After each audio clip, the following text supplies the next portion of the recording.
In this tutorial, I am going to show you how to change margins on one page only in Microsoft Word.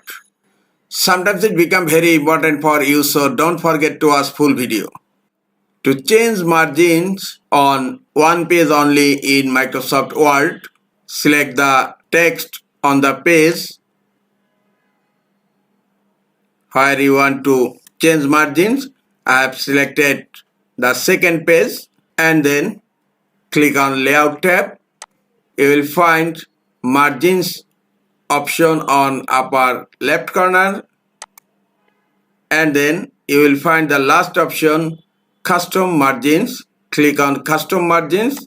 You can change the margins from here. I am changing the top margin to 2 inches and the bottom will be 1 inches, and the left margin also will be 2 inches and the right margin will be 1 inches. And then you will find an option, Apply to. Click on the drop down menu here and click on selected text and then click on OK. And look, the margins has been changed only one page on my Microsoft Word document. This is all for today. Hope this tutorial is helpful for you. Keep watching for next tutorial. Thank you very much.